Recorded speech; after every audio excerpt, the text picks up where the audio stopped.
silence your electronic devices, and then please join me for the flag salute. I pledge allegiance to the flag of the United States of America and to the republic for which it stands, one nation, under God, indivisible, with liberty and justice for all.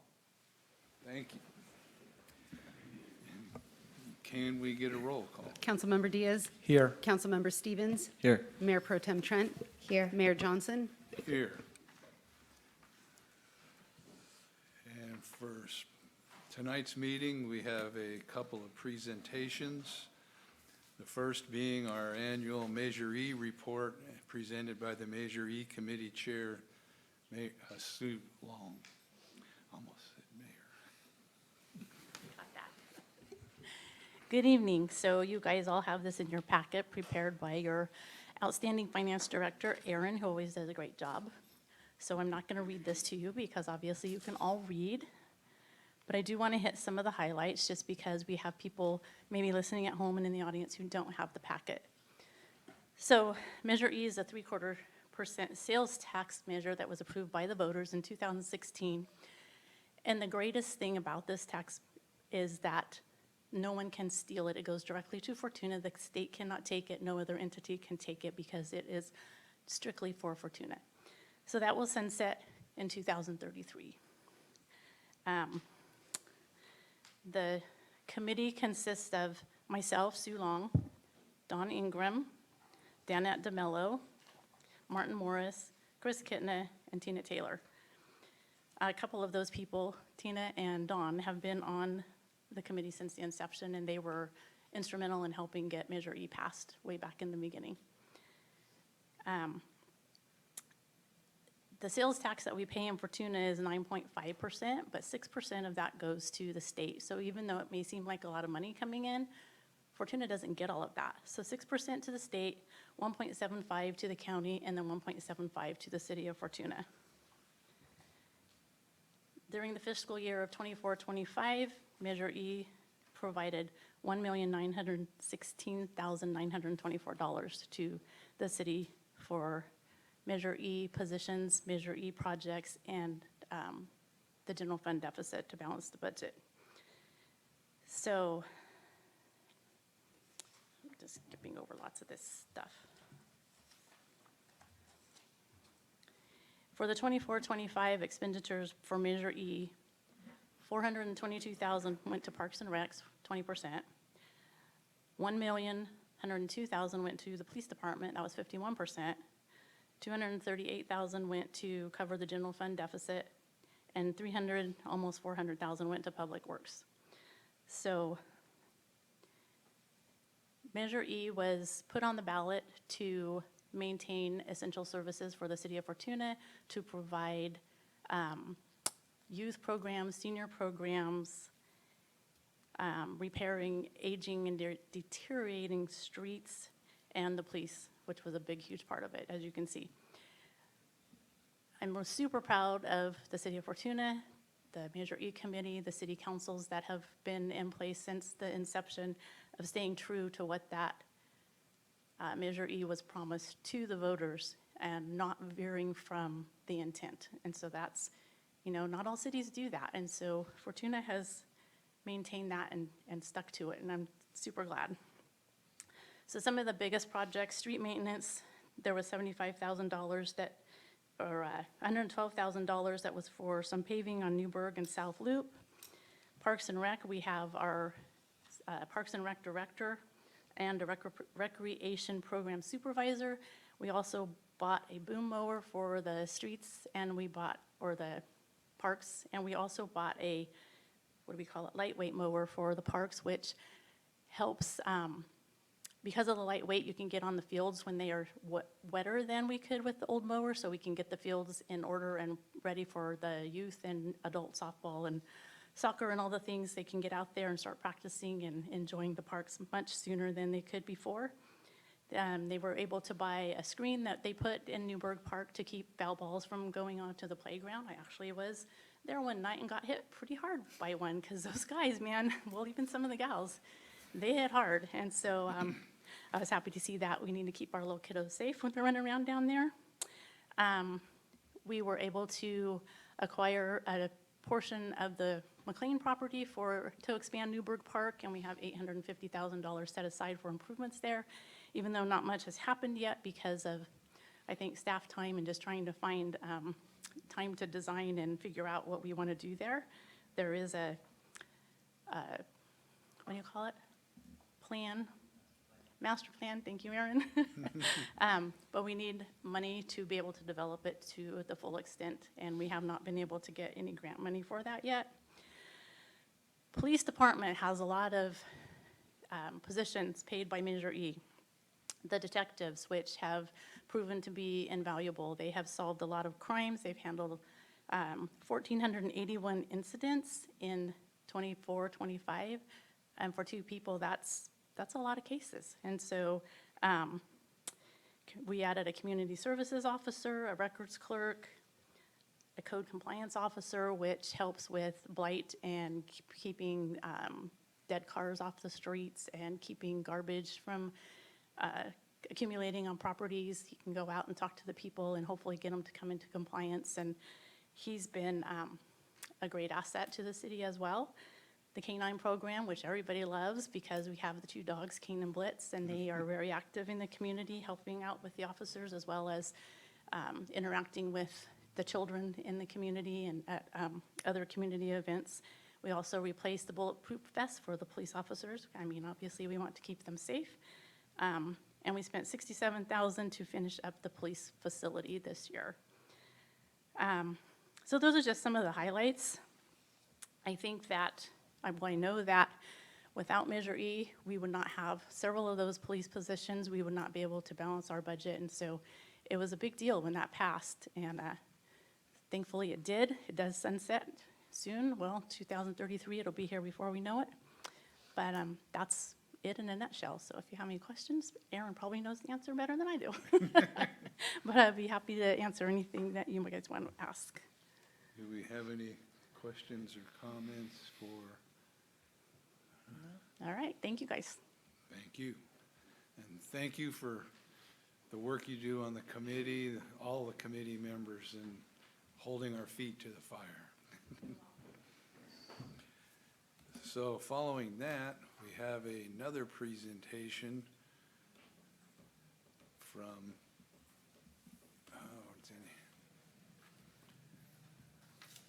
got to turn the page faster than the computer. Aaron. Oh, Aaron and his mid-year budget review. Yes, so good evening, Honorable Mayor and City Council. So it is my pleasure to present the fiscal year 25-26 mid-year review. So the intent of this report and discussion is to review activities for the first half of this fiscal year, in this case, July through December of 2025, and provide a revised projection of revenues and expenditures to fiscal year end. This will enable staff and council to make more informed decisions through the remainder of this fiscal year and while preparing the fiscal year 26-27 budget.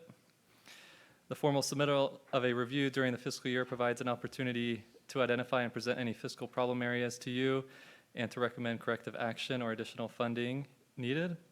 Staff will be reviewing with the council the city's general fund tonight. Included in the council packet is information on the water, wastewater, and other funds of the city. And although staff will not be presenting on those tonight, if council has any questions, staff would be happy to answer those. And so also please note, as part of this discussion, staff is not recommending making any budget adjustments to the current adopted budget. Any proposed supplemental budget adjustments by staff have already come before council or will come before council as a separate item for council consideration and approval. So before I dive into the fiscal year 25-26 mid-year numbers, I just wanted to briefly recap how fiscal year 24-25 ended. And so the first thing I'll highlight here is that tax and fee revenue is flat with only a $17,000 year-over-year increase. And then I'm just going to jump to the bottom. And the second thing I want to highlight is that the general fund ended fiscal year 24-25 with a net deficit of $180,000.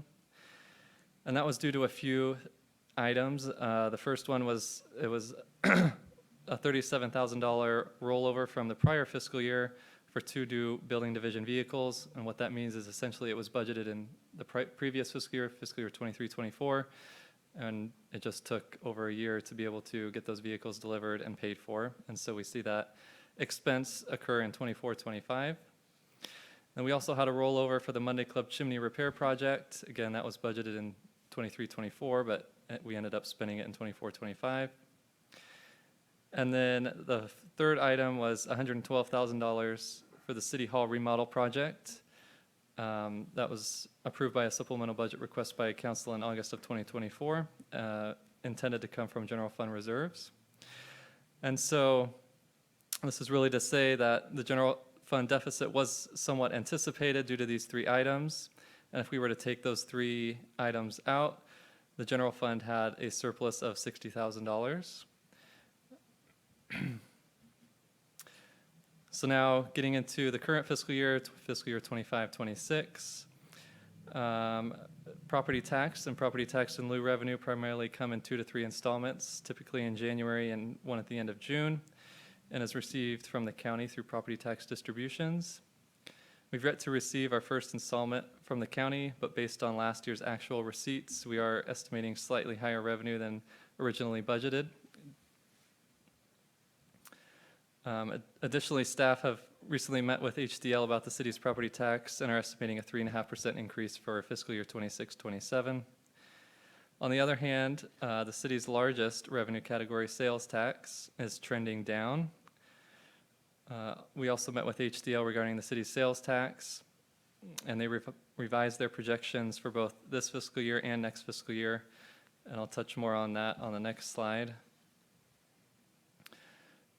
And then I also wanted to note that under the other category, investment revenue is exceeding expectations and historical trends, and we revised our projection for and added an additional $50,000 for investment revenue.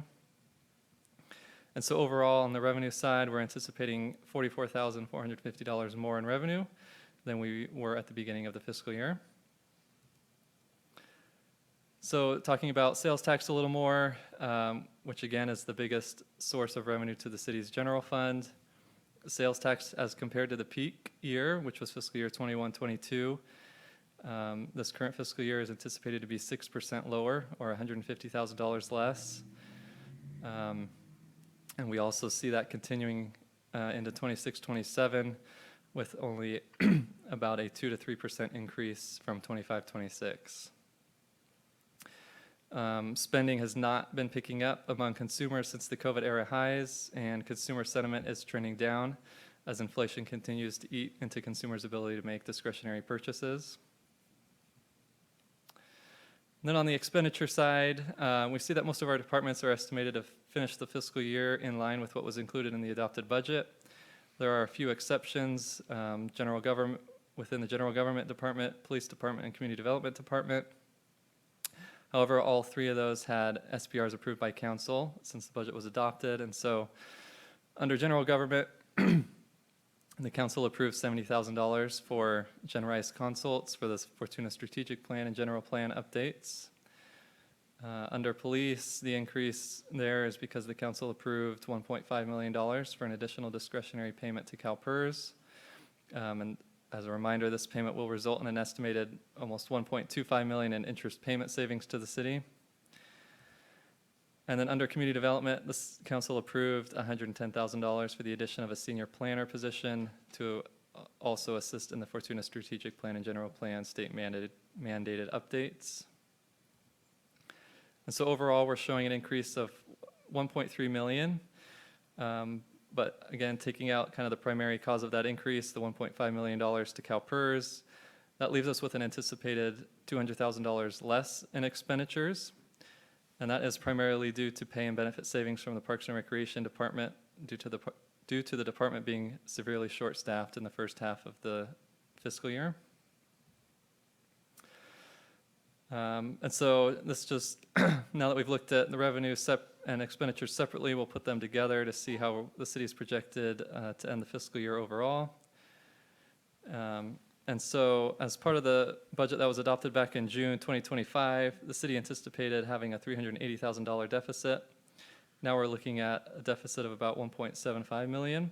However, taking out that 1.5 million to CalPERS, that leaves us essentially with a $254,000 deficit, which is an improvement of about $125,000 from the adopted budget. So staff will continue to monitor the city's fiscal health and use these findings to assist in preparing the fiscal year 26-27 budget. And just to kind of summarize the presentation as a whole, the city is in a slightly better position than anticipated for this current fiscal year. However, we still are at a deficit. And additionally, the trend of sales tax revenue being flat will continue to increase pressure on our already tight budget. And so council can anticipate further discussion on that topic during the special budget workshops coming up. And then just to close out my presentation, I just kind of wanted to briefly show the next steps in the budget process and what we have to look forward to. So April 8th and April 15th, the Measure E Committee will meet.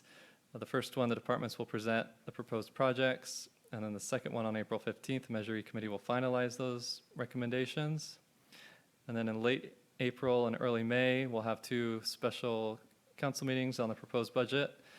The first one on the general fund and the second one on enterprise funds. And then June 1st, we'll hope to adopt the council will adopt the budget at a regular council meeting.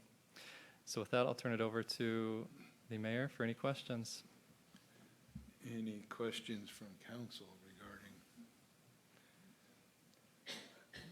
overall, the money that has been spent for extra payments to PERS has paid off, and it was a wise move. And if you go back over the last 3 years of state budgets, we look pretty darn rosy compared to that. We're talking billions of dollars in deficit. I don't wish that on anybody, though, especially since it's on us, too, because trickle down. But thank you for the report. Thank you for some good news in there, and we appreciate it. So from there, is there any oral comments on this item? None? Okay. So we'll move to oral comments from the public on items not in the agenda tonight. Again, nothing. So we'll move to the consent calendar, and we've got 6 items: city council minutes from 1/20/26, special meeting, and the special meeting following, the special meeting on the 20th. Report of disbursements, revised Measure E Committee bylaws, and the meeting date schedules. Review mayor's recommendation for appointees to Historical and Parks Commission. Authorize the city manager to negotiate professional services contracts with GHD, SHN, Ontiveros, Whitchurch, and Shobi Engineering for on-call services, and approval of EV charging station MOU and lease agreement with Redwood Coast Energy Authority, and an easement for PG&E. Anybody have any questions on these items? Or wish to pull anything? Is there any oral comments from the public on these items? Seeing none, we'll entertain a motion. Make a motion to accept the consent calendar. Second. We have a motion and a second to approve the consent calendar. All in favor? Aye. Opposed? None. So, thank you. And that brings us to city council business. The first item being the second reading and adoption of ordinance 2026-781 with amendments to the zoning map. Honorable Mayor and council members, I'd like to introduce Katie Schmidt, our new Senior Planner in Community Development, and she will be giving you this presentation. No, it's Michelle Nielsen. Okay, Michelle, come on up to the staff table. Sorry about that. It was the second reading. I thought maybe Katie was going to do it.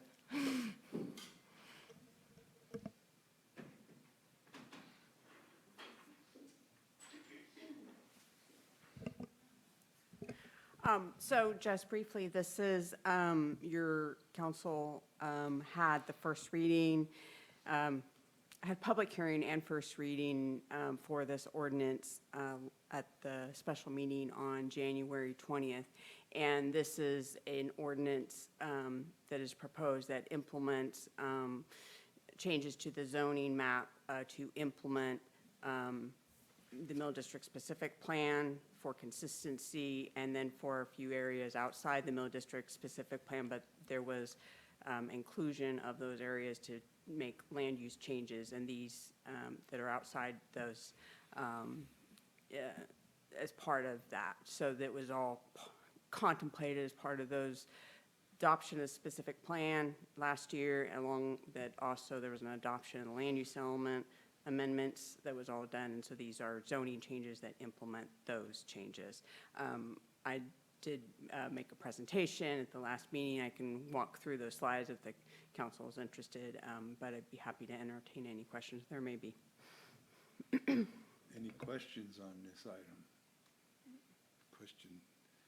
Well, we'll open the public hearing and receive public comment. If anyone would like to comment on this, there's a time for that. And seeing none, we will close the public hearing.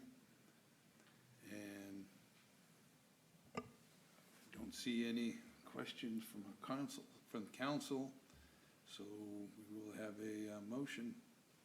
Make a motion to hold second reading and adopt ordinance 2026-781, read by title only. Second. So we have a motion and a second to hold second reading and adopt ordinance and read by title only. A roll call vote. Ordinance 2026-781, an ordinance of the City Council of the City of Fortuna certifying compliance with the California Environmental Quality Act and amending Section 17.302.030 of the Municipal Code zoning map to implement general plan land use amendments and the Mill District specific plan. Councilmember Diaz? Yes. Councilmember Stevens? Yes. Mayor Pro Tem Trent? Yes. Mayor Johnson? Yes. So that brings us to item B, public hearing for consideration of approval of permanent local housing allocation joint participation agreement with the county for full delegation of Fortuna's 2022 and 2023 allocation of PLHA funds. Honorable Mayor and council members, let me reintroduce our new senior planner, Katie Schmidt. Katie Schmidt, this is her first time presenting, so please be kind to the city council. She's got this covered with the planning commission, but take it away, Katie. Honorable Mayor and Council, I don't actually have a presentation. I'm just going to give you an overview of our. Is your microphone Your on? microphone. Give you an overview of the staff report that was included in your agenda. We are going over the permanent local housing allocation. On December 29th, 2023, the California Department of Housing and Community Development announced the 2024 Permanent Local Housing Allocation Program Local Government Formula Component Notice of Funding Availability for approximately $320 million in calendar years 2021, 2022, and new 2023 funding. The city of Fortuna was eligible for $171,995 in 2021, $83,242 for 2022, and $66,527 for 2023. We were eligible for all 3 years of the allocation. However, we would have needed to apply for the oldest allocation prior to June 30th, 2025, which unfortunately we did not do, so we did not receive that $171,995. We do still have the remaining allocations for a total of $149,769. As part of that program, cities or jurisdictions are required to develop and implement a 5-year housing assistance plan, which we just simply do not have the staff to maintain and implement a program of that magnitude. So we are going to partner with the county and delegate the full allocation to the County of Humboldt, who will submit an application on our behalf and utilize the funds to serve Fortuna residents through their Housing Forward Humboldt program. And they have determined they will be using the funds for their first-time homebuyers program. The last two recipients of that program were located in Lolita and Scotia, so other Eel River Valley residents. So that's exciting news that we'll have the trifecta of helping families purchase their first home. And you have before you to vote the resolution of the City Council of the City of Fortuna authorizing an agreement between the County of Humboldt and the City of Fortuna for joint participation in the Permanent Local Housing Allocation Funding Program for fiscal years 2021 to 2023, and to delegate to the County of Humboldt as the administering local government for the program. So I have the staff report in front of me if anybody has any questions. Any questions on this item? So are we going to be in part of that as far as letting our residents know, or are they going to handle advertising and solicitation? We can both handle advertising. Once the joint agreement is signed, then the county will take over the application process, and they'll be responsible for applying for the funding and doing all of the follow-up reporting, as well as implementing the program. But we can certainly let folks know that it's available and open to City of Fortuna residents. This may be a popular thing. Yes. It may be. And they will have a point man for us to point people to? Yes, yes, they do have, they have a really nice, robust page on their website for their various housing programs. They have quite a few. So I'm really happy that we're able to partner with them, and that they have the staff that can handle it. Great, thank you. I think it's wise use. We will open public hearing on this item now, if anyone would like to comment on this. And again, I don't see any. So we'll close the public hearing and we'll look for a motion. I'll make a motion to adopt Resolution 2026-02 and read by title only. Second. So we have a motion to adopt Resolution 2026 and read by title only. A roll call vote. Resolution 2026-02, a resolution of the City Council of the City of Fortuna authorizing an agreement between the County of Humboldt and the City of Fortuna for joint participation in the Permanent Local Housing Allocation Funding Program for fiscal years 2021 through 2023, and to delegate the County of Humboldt as the administering local government for the program.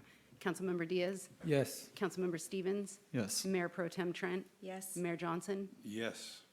And again, thank you. Thank you for seeing this through and making it available for our residents. You know how I love to find funding for us. Yes.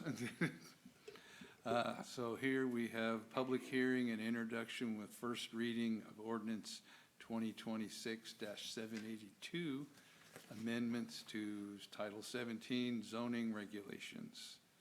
And a staff report. Oh, again. So this matter before you is an ordinance to repeal and replace the city's existing accessory dwelling unit ordinance to essentially ensure compliance with state ADU law. As in more detail in the staff report, but I'll give an overview here just in case for people who may be listening.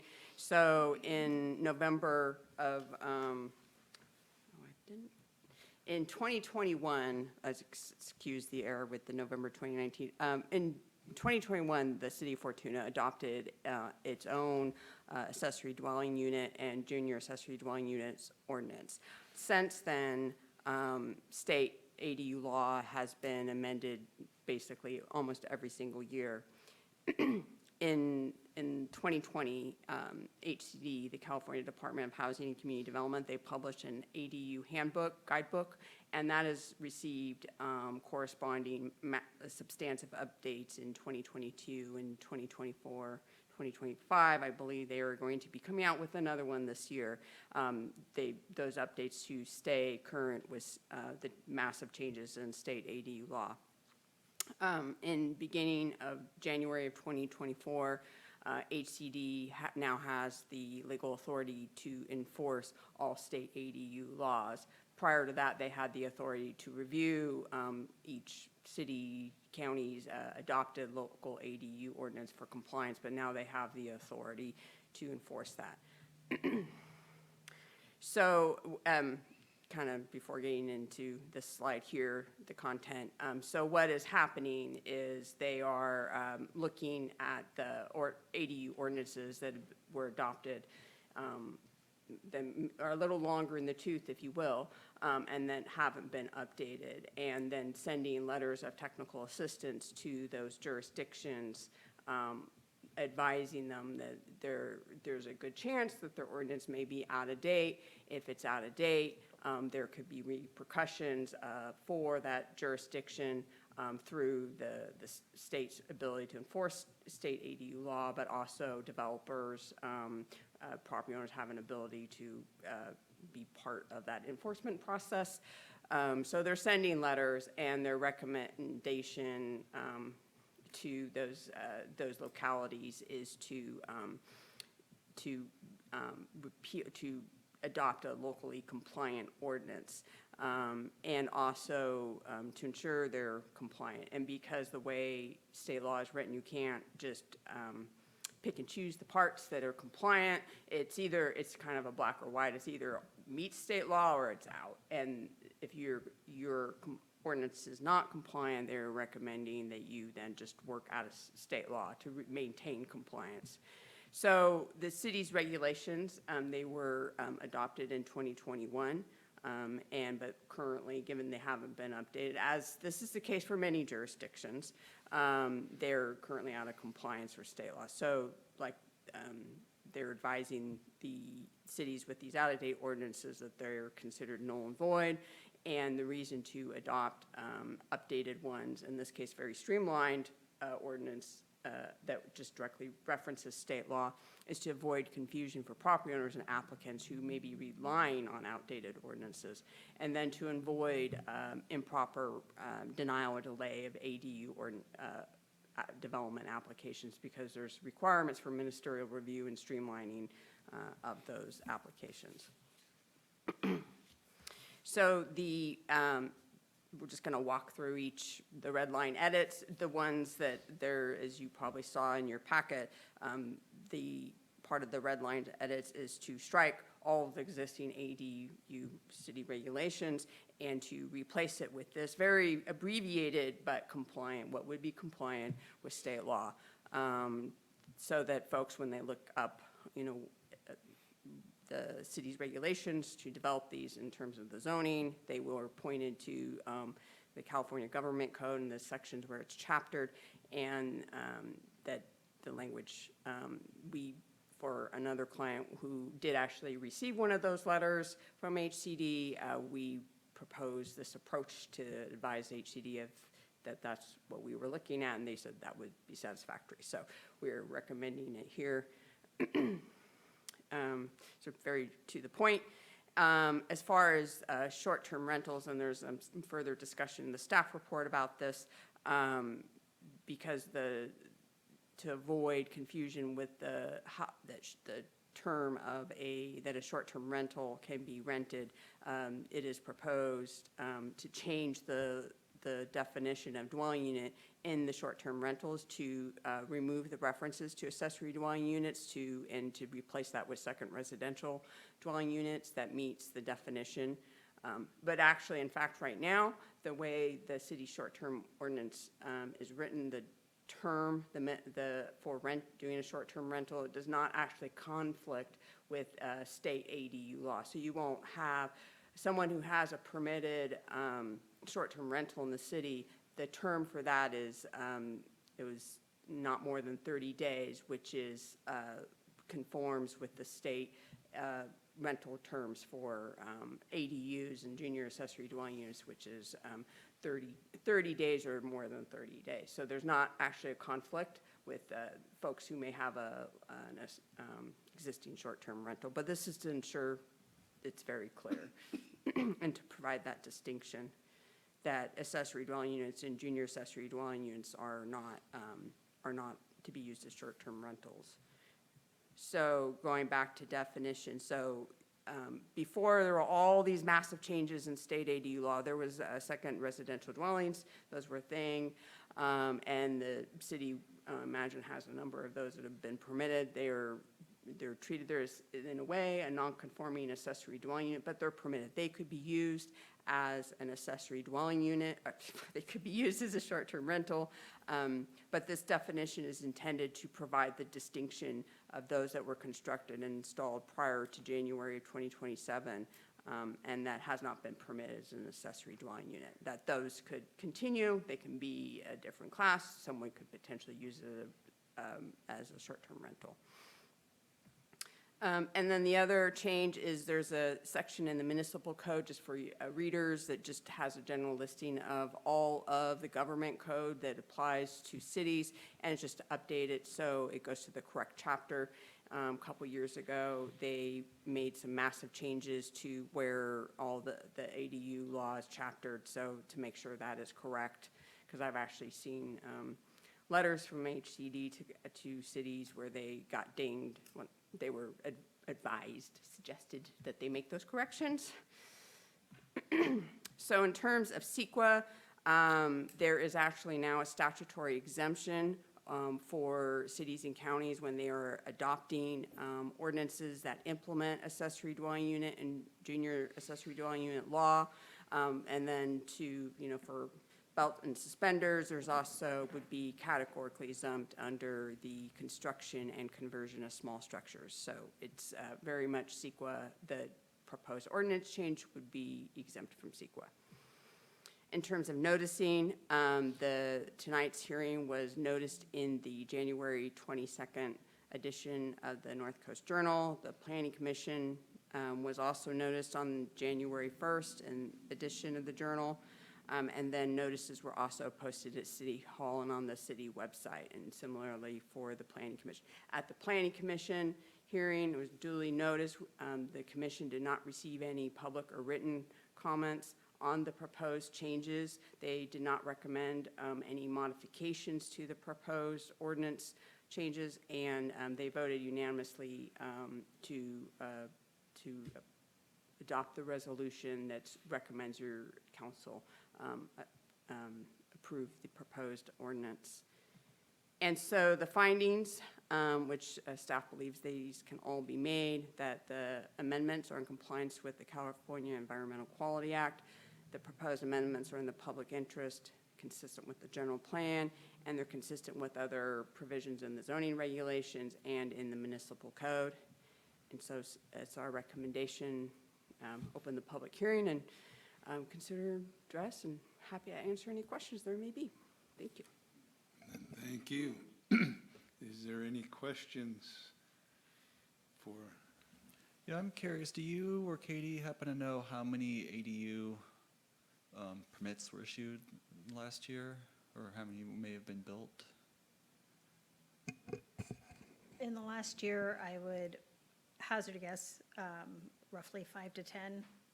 I would say we're probably at 20 or so since the ordinance has been adopted. Some of those are new construction built in tandem with single-family residences, and then others are additions to existing developed parcels. So we've got a pretty healthy mix of both. Okay. Any other? Well, I got a couple that, having dealt with some transportation and transit funding and things such as that, and I had thought I'd seen a lot of acronyms, but I think HCD's playing catch-up here. But a couple of the things that stand out to me that make me kind of wonder what's happening is, first, the whole idea of a junior ADU and an ADU. And it's junior ADU, the first thing that comes to mind is an ADU attached to an ADU. But I'm not sure that's exactly what's. Through the chair, a junior accessory dwelling unit is created by carving out space within an existing residence. There's a square footage, a cap, I believe it's cannot exceed 500 square feet. Junior accessory dwelling units, it is possible for the sanitation facilities, the bathroom, so it's the sink, toilet, and a shower or bathtub, to be shared with the primary residence, which is not a provision for, that's what makes it unique from the other types of accessory dwelling units. Okay, so it's not standalone, it's part of the dwelling, perhaps has a separate entrance and maybe a lockable door to partition it from the rest of the house, and that is the reason for saying that if it is part of the primary structure, owner occupancy will be required. It's, so in owner occupancy of either the junior accessory dwelling unit or the primary is required when there's shared bathroom facilities. Last year, they amended state law again, that if a junior accessory dwelling unit has its own sanitation facilities within the unit, then it could be, there's not an owner occupancy requirement for that unit, or the primary unit. Okay, well, thank you. And if there's no more questions, we'll open the public hearing to receive comment on this item and the changes. I'm Orville Garrison. I'm a resident of Fortuna. And I realize I understand what you're addressing here this evening is an attempt to make the local Fortuna ordinance align and be consistent with state mandates regarding ADUs. And that's the basic goal of your action, but I think it needs to be expressed publicly, and not just here, but elsewhere in the state. Many of us who've been California residents for a very long time have been in support of the concept of ADUs, primarily thinking that it was going to provide an opportunity for additional housing for people who could not find housing or who could not afford housing. It was a new option that was going to be an avenue of increased housing for people in need. What we're discovering, some of us who are in the situation of meeting with people who are either homeless or home deficient, and my wife, Katie Garrison, who is the director of the local Fortuna St. Joseph Food Pantry, and I, who work there as a volunteer, are discovering when we have conversations with people about housing, often they're asking us, do we know about any affordable housing here in the Fortuna area? And one of the things that we are hearing again and again from these people, and I suspect this is going on not just in Fortuna, but in Humboldt County and throughout the state, is that just because we now have the recognition of ADUs as a kind of housing that is now going to be and is now more available, it does not mean at all that ADU housing is in any way affordable. What we're hearing from people is that the ADU housing that is out there and available is all fine and well constructed, but it's not affordable. And it has become, in the perception of many, to be an enrichment opportunity for property owners to provide additional housing options and opportunities on their property, and to charge whatever the market will bear. And so when we're hearing from people about what an ADU on a monthly basis is costing them or would cost them, it kind of brings a kind of a sobering shame to the whole concept of ADU, because in so many cases we feel, from what we're hearing from people on the streets, it's not really providing an opportunity for people without housing to have housing. It's just providing an opportunity for people who now have an easier time to build ADUs to enrich themselves by charging rather high rental rates for those ADUs. Now, I know that's not your issue tonight. Your issue tonight is to bring your ordinance in conformance with state mandates. But while we do this, I think we need to keep in the back of our minds that the noble goal many of us thought that ADUs was going to finally achieve is not exactly there yet. And as I said earlier, I suspect this is going on throughout the state, not just in Fortuna or Humboldt County. Anyway, thank you for this opportunity to express this point of view about the whole concept of ADUs. And thank you for your comments. Is there any other public comment on this item? Well, we will look at aligning our ordinance with state's law, housing law. So, thank you. And at this time, if there's no other public comment, we'll entertain a motion. I make a motion to introduce and hold first reading of ordinance 2026-782 and read by title only, and continue the public hearing to the City Council's next regular meeting for the second reading and adoption. Second. So we have a motion and a second, and a roll call vote. Ordinance 2026-782, an ordinance of the City Council of the City of Fortuna certifying compliance with the California Environmental Quality Act and amending Title 17, the zoning regulations of the Fortuna Municipal Code to comply with state law for accessory dwelling units and junior accessory dwelling units. Councilmember Diaz, Yes. Councilmember Stevens, Yes. Mayor Pro Tem Trent, Yes. Mayor Johnson. Yes. So thank you, and at this time, we have come to Fortuna Transit Operations Alternatives.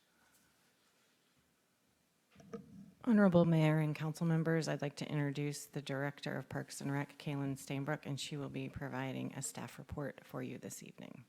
Thank you.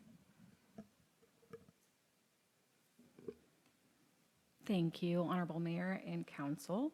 So I'm here to speak on Fortuna Transit. And for those of you who don't know, Fortuna Transit has technically two services that provide for Fortuna. The first one, of course, is Fortuna Transit. So that's operated through my department, Fortuna Parks and Recreation. It provides curb-to-curb transportation within the city limits.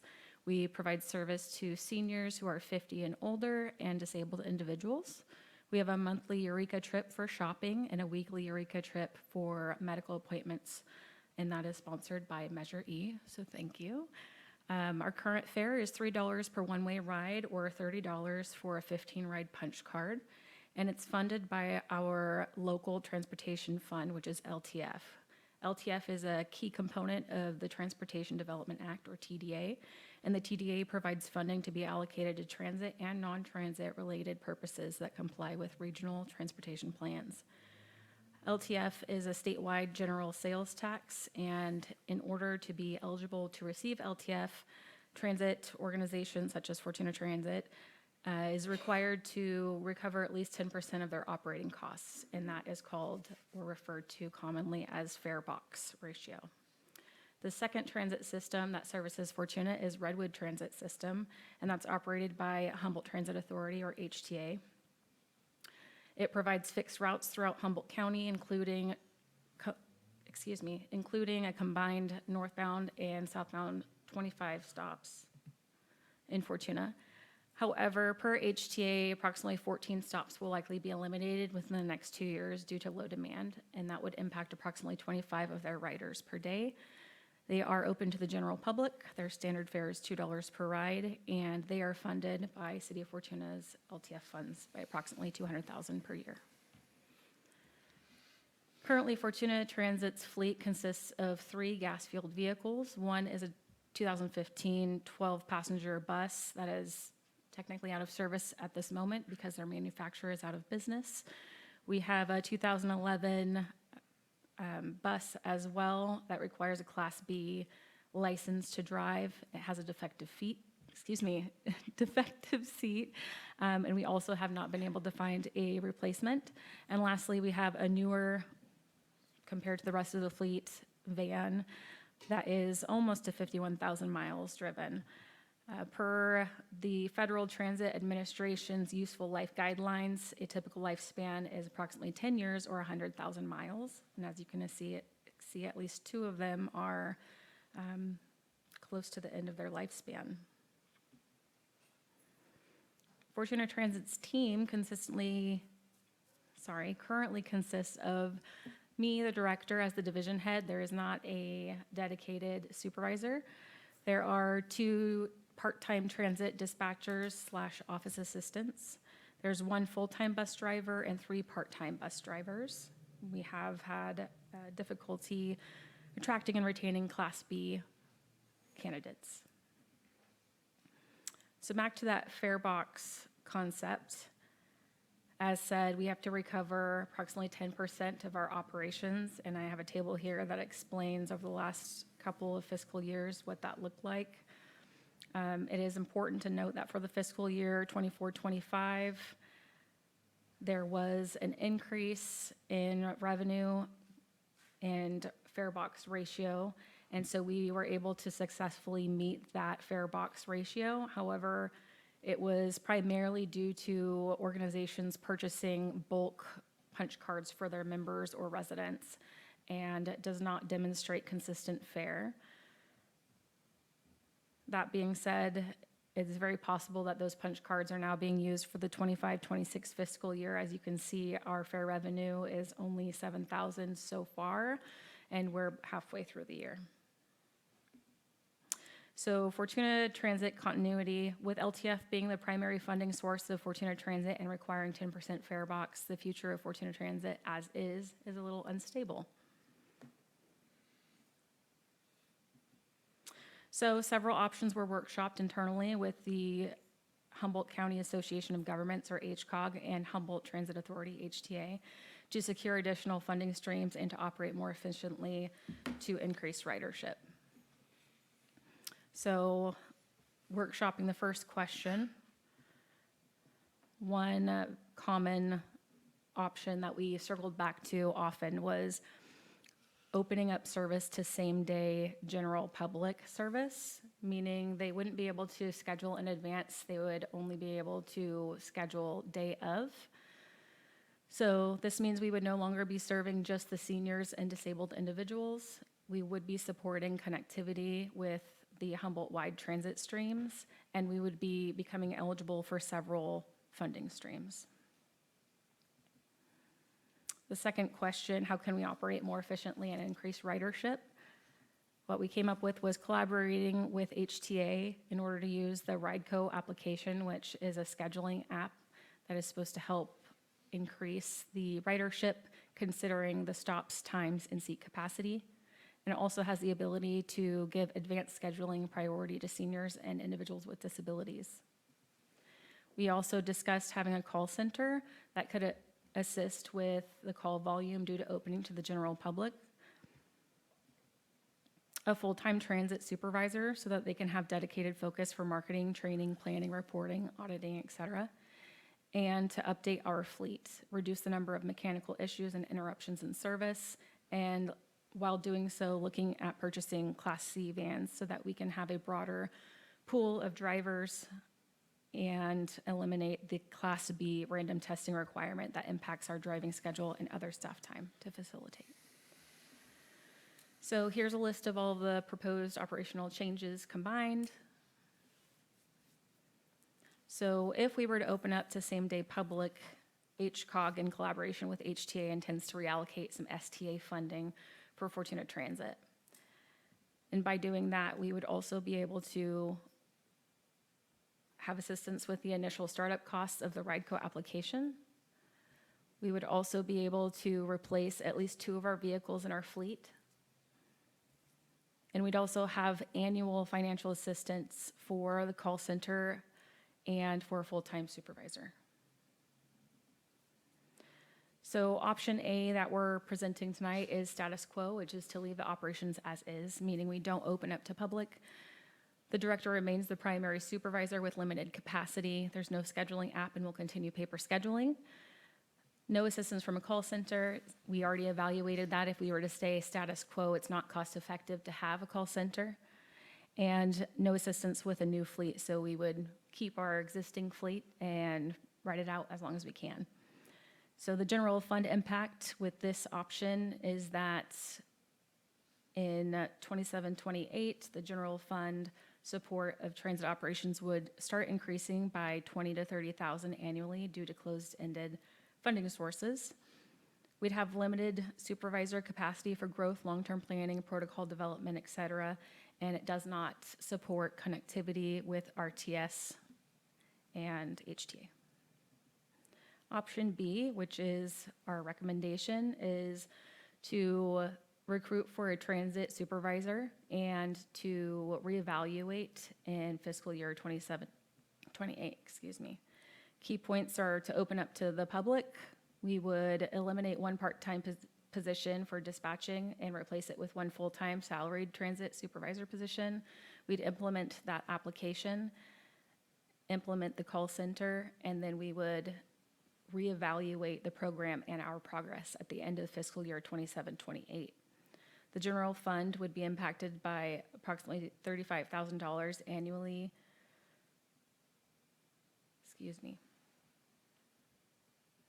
However, that's not forecasted to have an impact until fiscal year 28-29, which is why we're saying let's reevaluate at the end of 27-28. It's also important to note that the general public funding sources may also be located, identified. The Measure Measure O is another option. However, we have to pursue it on an annual basis, so it's not guaranteed, but if we were able to secure that, then that would be very helpful. The operational and community impact for this option is that we would have a dedicated transit supervisor to focus on all the marketing and growth of the program. We would have an efficient scheduling system to reduce the number of calls to the office and increase ridership, and the reduced number of calls will result in a reduced cost of the call center, and we would support and improve connectivity with RTS's fixed route. Option C is to explore outsourcing transit service to another agency such as HTA and report the findings to City Council. This would have no impact to the general fund, and transit operations and assets would no longer be under control or ownership of the city, so there would be unknown service changes.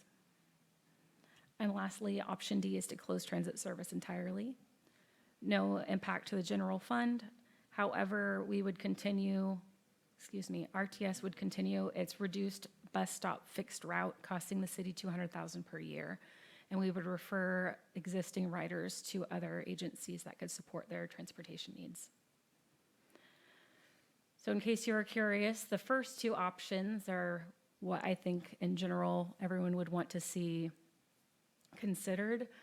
The first one there is our option A, status quo, and then the second one is option B, and this is a 5-year forecast that the finance director helped prepare. As you can see, the bottom right corner of each column or each section for fiscal year 30-31 shows you what the deficit to the general fund looks like after 5 years. So at a glance, we have all 4 of our options, and I'm happy to answer any questions.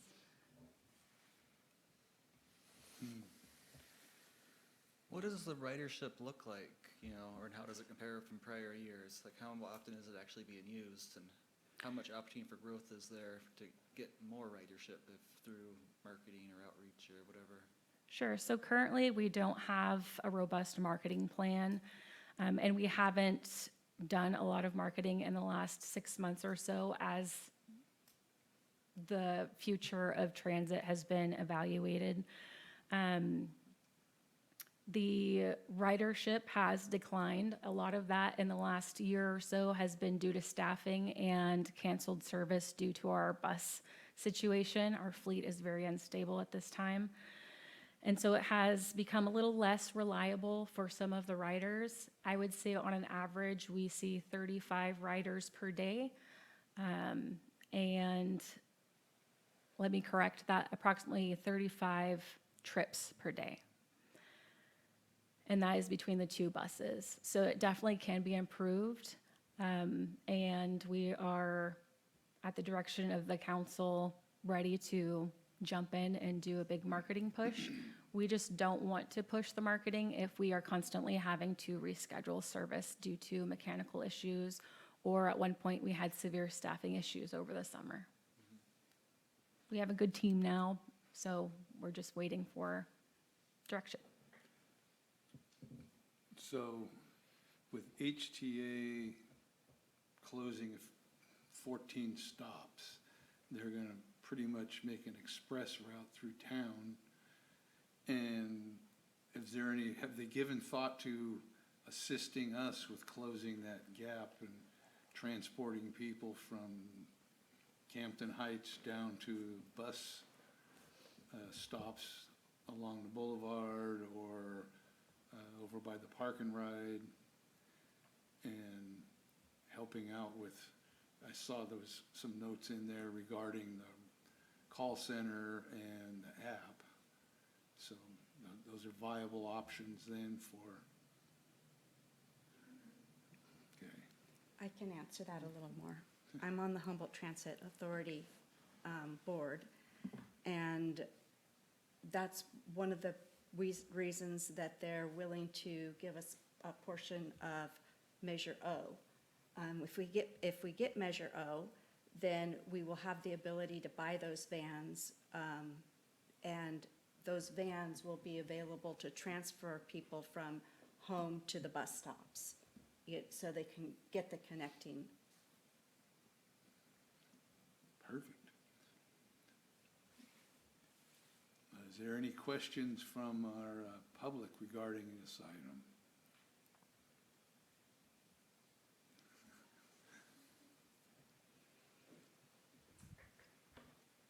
Hello, I'm Katie Garrison. I'm the director of St. Joseph's Food Pantry, and I would like to let you know that we have a number of clients who require transportation. We have people who do carpool.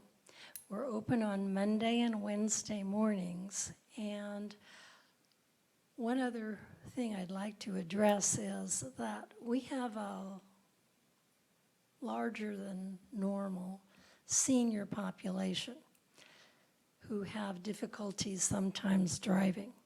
So I would like to see possibly option B being used so that it would be open to a larger age group. But I do know that people do use the public transportation, so I'd like you to consider option B. Thank you. Any other public comment on this item?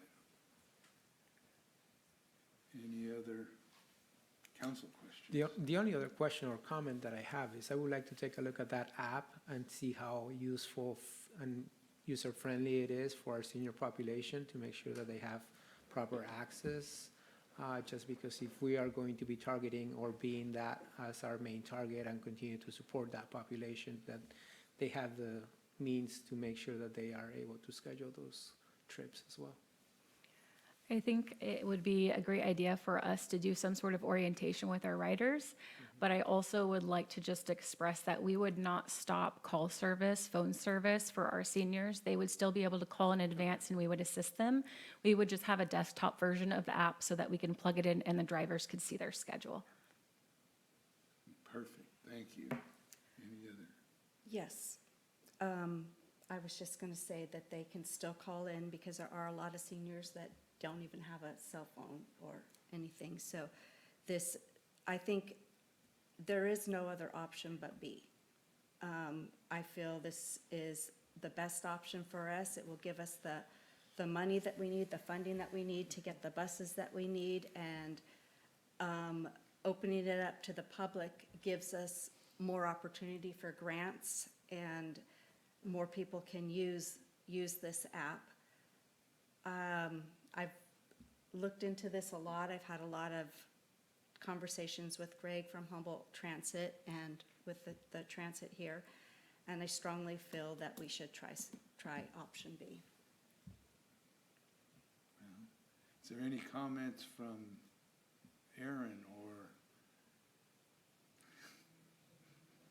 or, I'll just add that myself and Aaron have been working side by side with Kaylin. So we're very much in support of option B because it allows the city to leverage additional dollars that the city currently doesn't have access to. And if we don't bring those dollars in, there aren't dollars to replace the aging fleet. So I would also recommend option B, which is why it's in the staff report that way. This is actually a very important service for our seniors.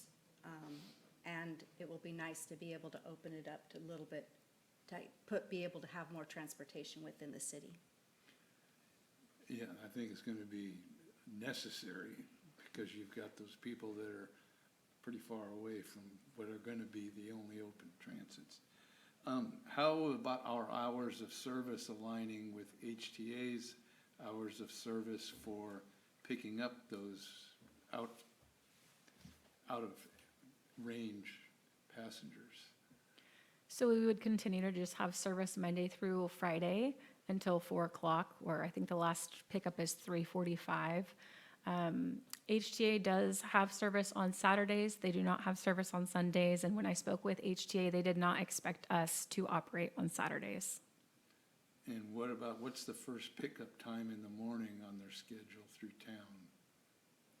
I can look into that. I don't recall off the top of my head. Ours is 8:30. I think they have one pickup time before that. Yeah, I think it's like 7:30 or something. I'm not positive either. With the goal of opening it up beyond seniors, would there be any restrictions for kids using it? Or would that be an option as well?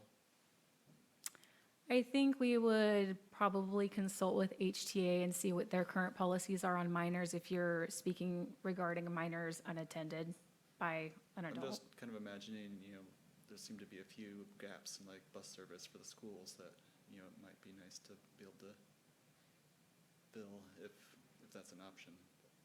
I think that should definitely be considered. Well, I think in our discussion, we've all come, I haven't weighed in yet, but I'm also in favor of B, option B. And I think that's all the rest of us are. So I believe you should have direction now to move forward with option B. Mayor, may we please have a motion? Okay?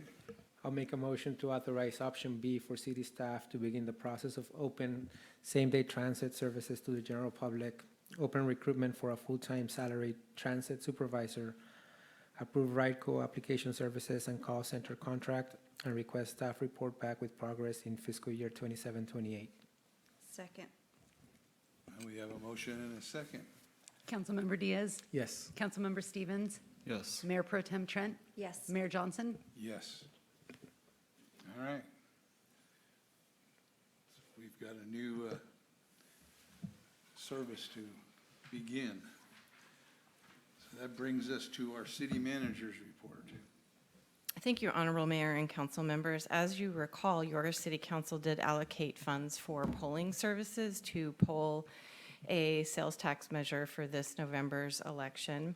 Today we reviewed, myself and our finance director reviewed the draft sales tax measure ballot language, much of which is based on the successful Measure E ballot language, and also questions that will be tested with voters beginning around February 23rd.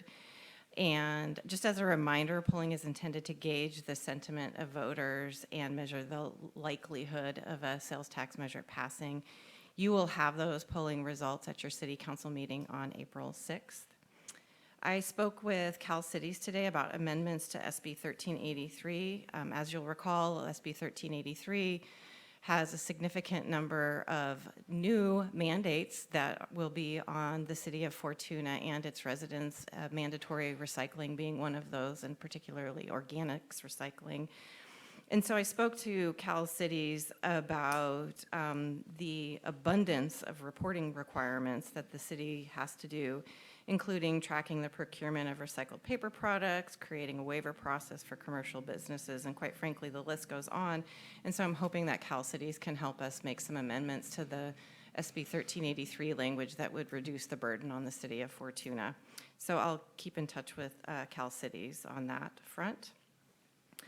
On January 23rd, I met with staff from Recology, Eureka Arcata, Rio Del, and the County of Humboldt to discuss the cost proposals we've received around the new franchise agreement. And of course, the new franchise agreement is necessary because of SB 1383.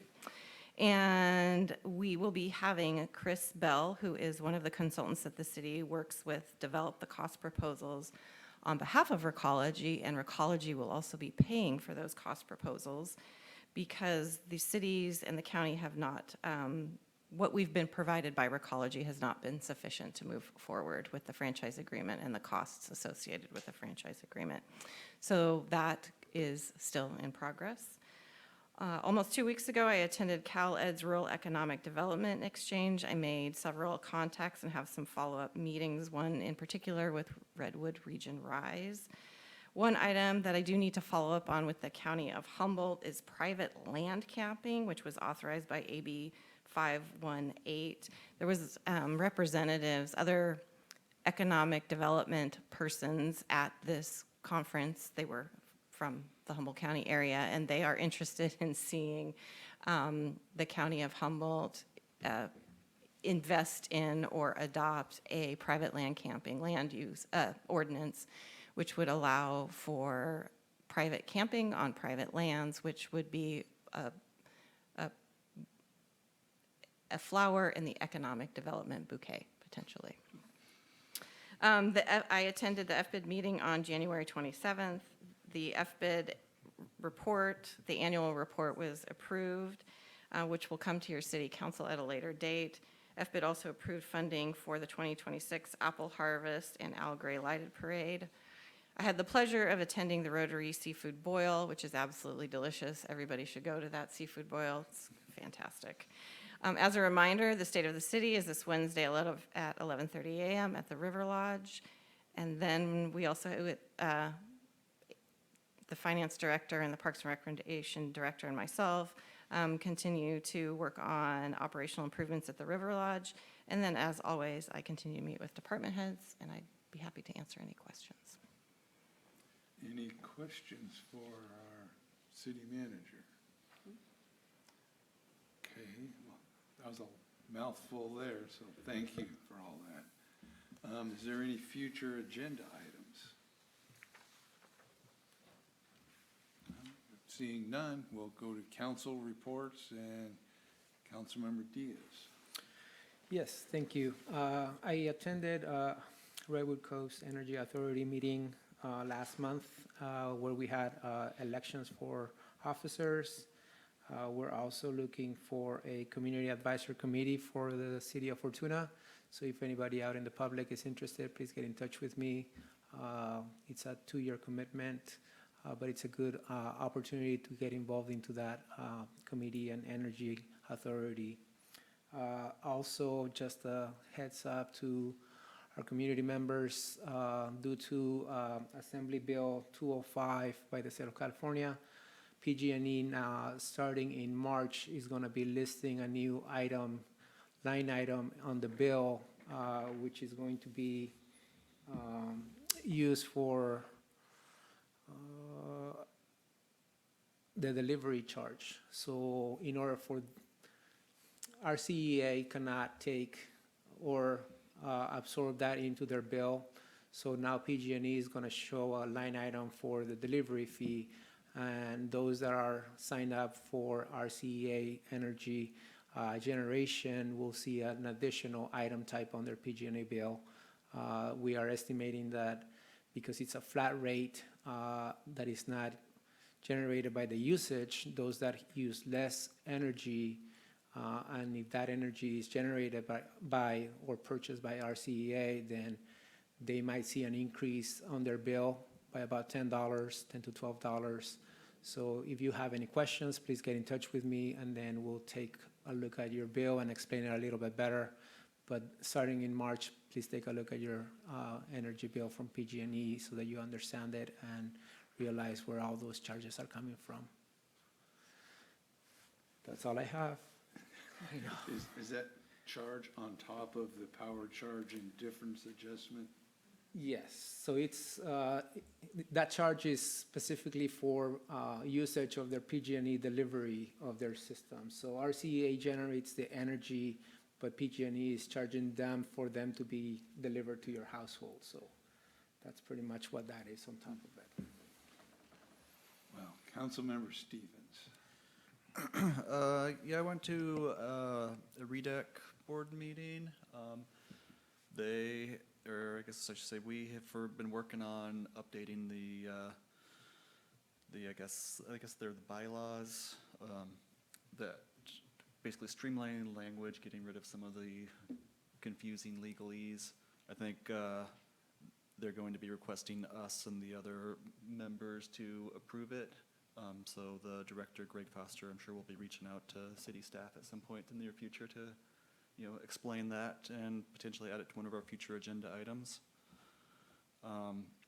I went to Fortuna High Site Council meeting. They continue to struggle with math, math test scores, and I'm not sure much the city can do to help with that. But just another observation that I think it's not necessarily specific to Fortuna. It's kind of a statewide issue, but I think Fortuna in particular has been having trouble with that, especially. Did also go to the seafood boil. Was pleased to hear from, the director or from the Eel River Valley Foundation and the McLean Foundation that they are so far moving ahead with the pool that they have been working on, and look forward to seeing how that moves along. Went to Sacramento for the Cal Cities workshop for new mayors and council members. That was enlightening.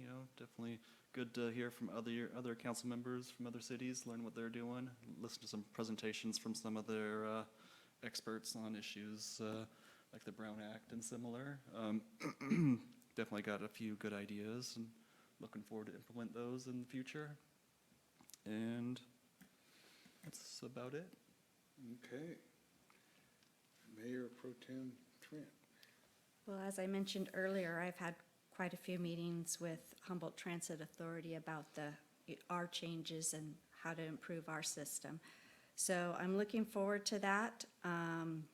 They've worked very hard on coming up with a plan, so I'm excited that our transit system hopefully will get back up and going good and healthy again. I did go to the seafood boil also, and I went to the library luncheon, and they talked about the future of the library. I didn't know half the stuff going on in the library. Apparently, it's completely empty. It's the first time they've ever had to move everything out, but it's going to be completely remodeled, and I'm very excited to see it when it comes back, and the new programs that they're going to be bringing to the library, and that we are so lucky in this small city to have such a good library, and our librarian is just wonderful. So I was really happy to hear about all of that. And then we heard at that meeting, and we heard at the seafood boil, that they are moving ahead with the pool, and our city manager is working, with them kind of on that a little bit, the best that we can. And I think that was most of my report. Okay. Well, I also attended the library luncheon, and it was a good report out of that. Mm-hmm. There's a lot of things going on. Our library is very involved with our kids, especially with story time and movies and programs, including science. And unfortunately, I don't remember I'm talking about math, but we're getting them ready for high school. Let's put it that way.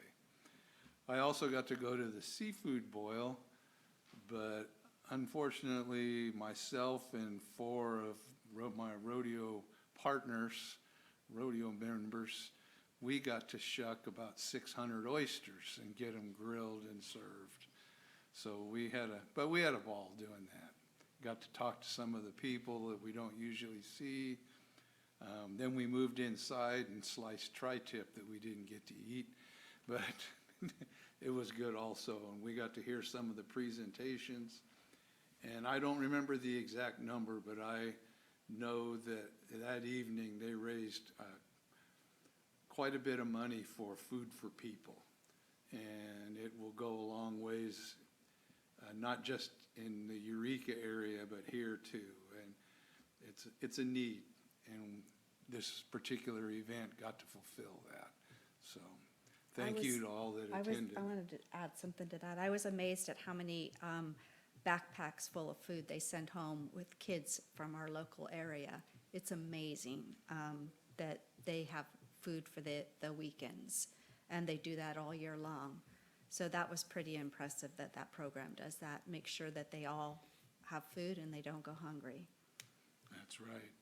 And all of you who bought tickets to that event helped support food for our communities. So thank you. And I believe I already reported out on the last HCOG meeting where we discussed our regional housing needs analysis, allocation numbers, and the regional transportation plan. But also, we had a Transportation, Communication, and Public Works Cal Cities Policy Committee meeting. You don't want to say that fast or when you're not thinking about it, because there's a lot of words there. But we call it TCPW. And the TCPW Policy Committee meeting was 2 Thursdays ago. And we discussed what our priorities were going to be for the year, there's a lot of new members, so we talked about how the committee functions and how items get brought forward. And we are looking at protecting local revenues is a theme word throughout, no matter what policy committee you're on. Infrastructure funding and spending.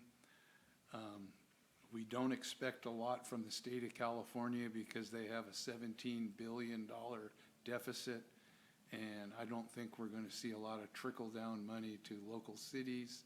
I think some of the housing money is dried up, some of the homeless funding is dried up. So, but we did get an education while we were there. And I'm glad to hear that the pool's moving forward. They're doing a lot of work on that. And as Dennis Scott, the McLean director, said, the next thing to know is what we're going to build and how much it's going to cost. But they're committed to seeing it through. So, but that's all I have, unless there's another. Motion to adjourn? Second. Motion to adjourn. All in favor? Aye. Aye. We are adjourned.